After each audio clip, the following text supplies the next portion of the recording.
Hello, and welcome to Covenant Wealth Radio, where we explore the principles behind financial freedom, stewardship, and lasting success. Here, we challenge the way you think about money, wealth, and legacy. And now, here are your hosts, Ben and Allie. I want you to imagine holding a beating human heart in your hands, like you were executing this flawless 12-hour surgery. Wow, okay. Right? And like a millimeter means life or death.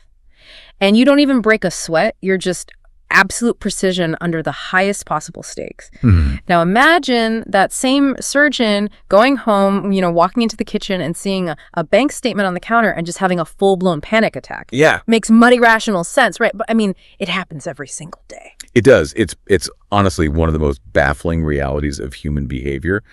And you see the exact same thing in the corporate world, too. Oh, for sure. You have a CEO who effortlessly manages a 500-person company. Right. Like they can untangle a massive global supply chain crisis before lunch. Right.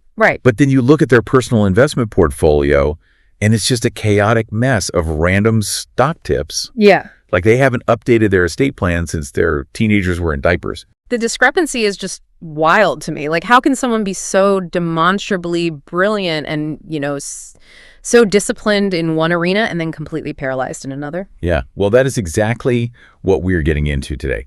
To figure that out, we're looking at some internal frameworks from Covenant Wealth Academy. They've developed this diagnostic model that they call the Genesis Blueprint. The Genesis Blueprint, okay. Yeah, and it's designed specifically to figure out why this demonstrated capacity that these people have, why it produces extraordinary professional results, but constant limitation or just total chaos financially. Right. And actually, before we go further, I think that context about the audience is a really crucial boundary to set right off the bat. I agree. Yeah. Because this isn't for everyone. This deep dive is tailored for the capable professional who is willing to take full responsibility. Like if you're listening to this hoping for a secret crypto stock tip or a get-rich-quick hack, there are zero magic formulas here. None. Yeah. The framework really respects your accomplishments. Yeah. I mean, if you've mastered a difficult profession or built a successful business, you clearly have the chops. Yeah, you aren't lazy. You don't lack intelligence. Right.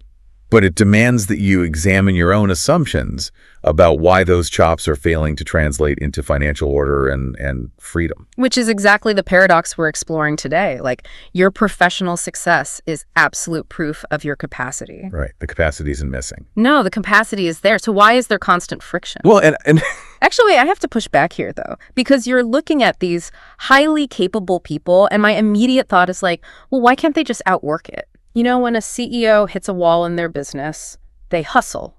They hunt for a new tactic, or they hire a consultant. They implement new software.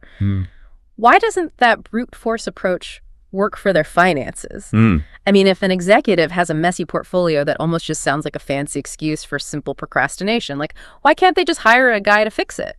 Well, that is the exact default response of a high performer. Yeah. They say, I'll just work harder or I'll delegate it. Right.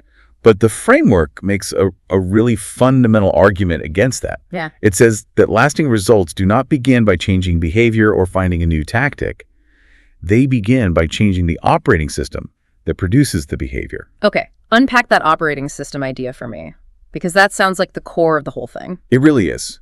So think about your computer. If the core operating system of your laptop is corrupted, or let's say it's fundamentally incompatible with the complex tasks you're demanding of it, what happens when you download a shiny brand new productivity app? Oh, well, the app crashes, or the whole computer just freezes up. Exactly.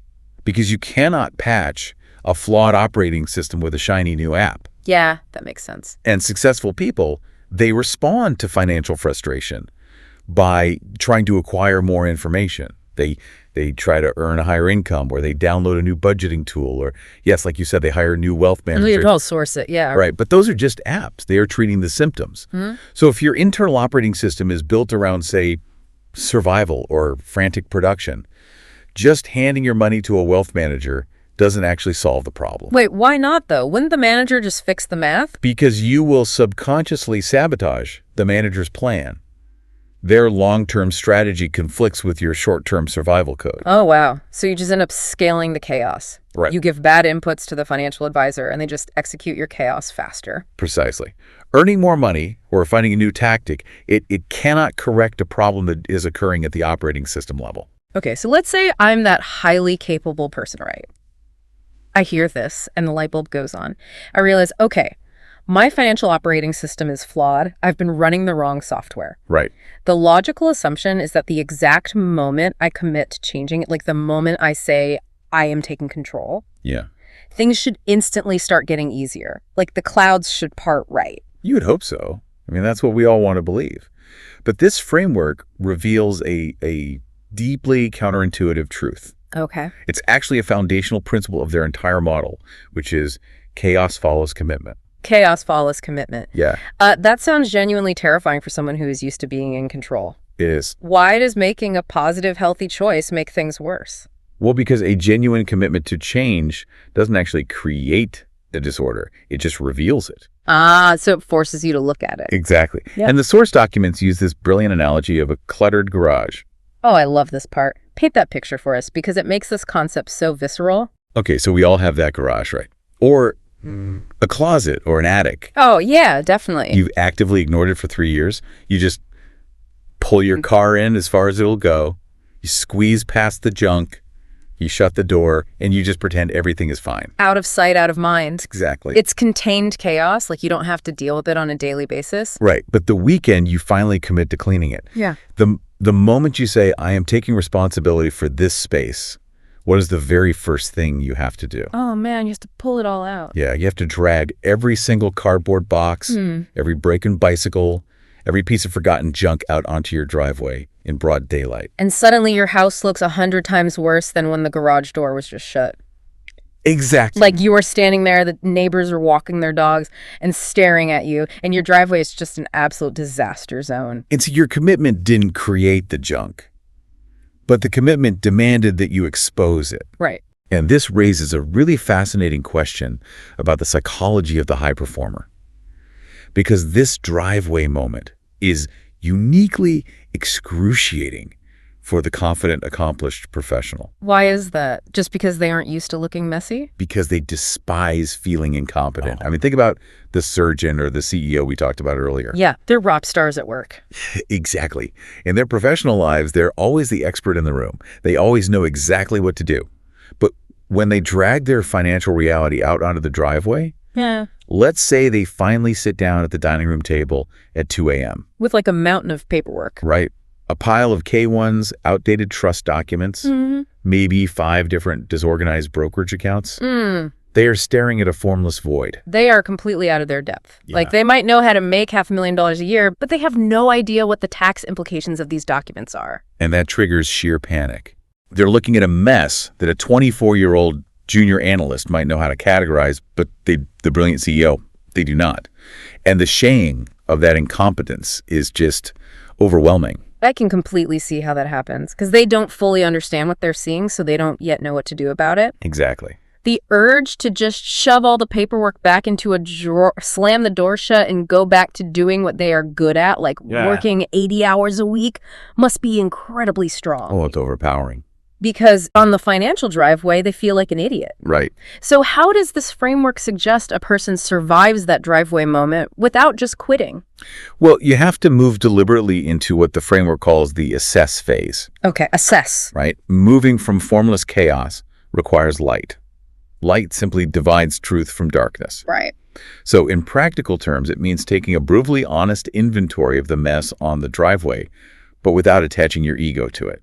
The documents actually call this mapping the gap. Right. You have to understand the exact dimensions of the distance between where you currently are and where you actually intend to be. Yeah. And doing that requires separating what is working from what is completely failing, because you cannot navigate a gap if you refuse to measure it. But how do they do that without getting crushed by the shame of the mess? I mean, it's their mess. Well, the framework offers a really profound psychological reframe here. It says the presence of chaos on your driveway does not mean you lack opportunity. It simply means the opportunity has not been ordered yet. Oh, wow. I love that. The opportunity has not been ordered yet? Yeah. That completely strips the moral failure away from the mess. You're not a bad person. You're not stupid. You just have unordered potential sitting in front of you. Exactly. It allows the capable person to view the mess as an architectural project rather than a personal indictment. They aren't a failure. They just haven't applied their proven capacity to this specific domain yet. Okay, so the lights are on, we've mapped the gap, we see the junk on the driveway. Right. But we can't just leave everything sorted into neat little piles out in the open forever.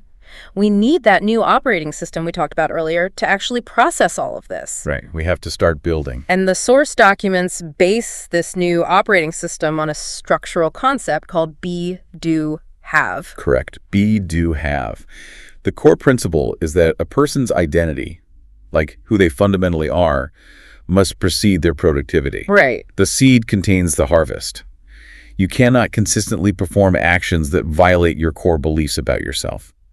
Identity dictates behavior. Wait, I need you to pause and explain the actual mechanism of that. Because you can't just flip a switch in your brain and say, I am a financially organized person now. Right. It's not magic. How does this framework suggest someone actually overwrites that corrupted code in their head? Yeah, let's look at a real-world scenario. Imagine a highly skilled professional earning huge money, but they are stressed out, maxed out, and essentially living paycheck to paycheck. Which, honestly, is way more common than people realize. Extremely common. Now, if you just give them a new budgeting app, if you just address the do phase, it will fail. Because we haven't isolated the corrupted code in the be phase. Right. What if their core identity is deeply rooted in being a frantic producer?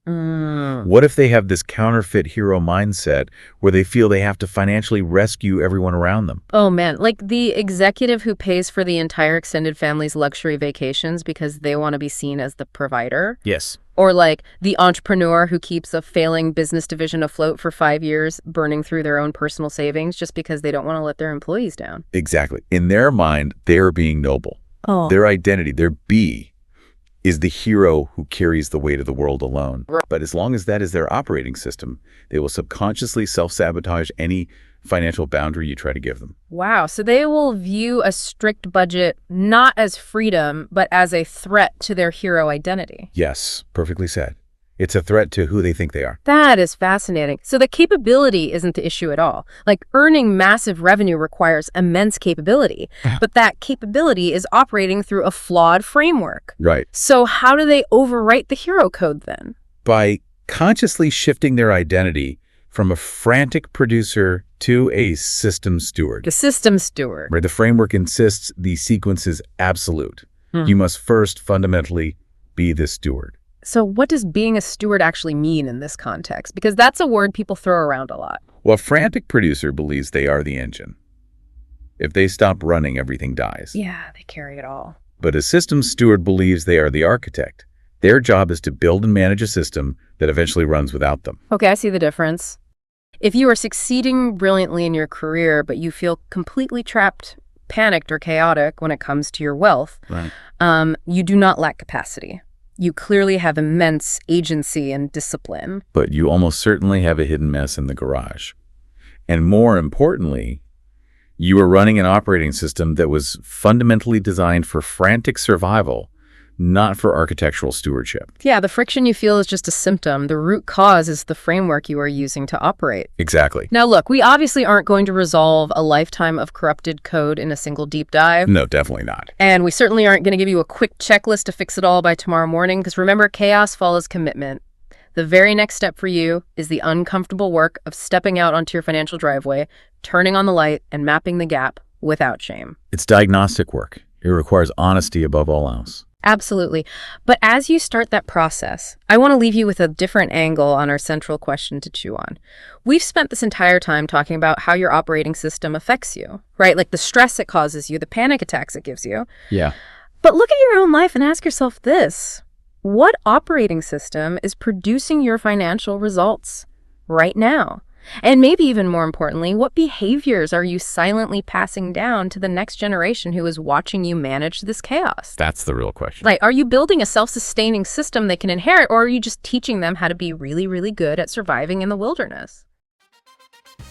You've been listening to Covenant Wealth Radio with your hosts, Ben and Allie. Join us next time as we continue exploring the principles behind financial freedom, stewardship, and lasting success. Till then, keep learning, keep building, and keep moving toward financial freedom. This is Covenant Wealth Radio.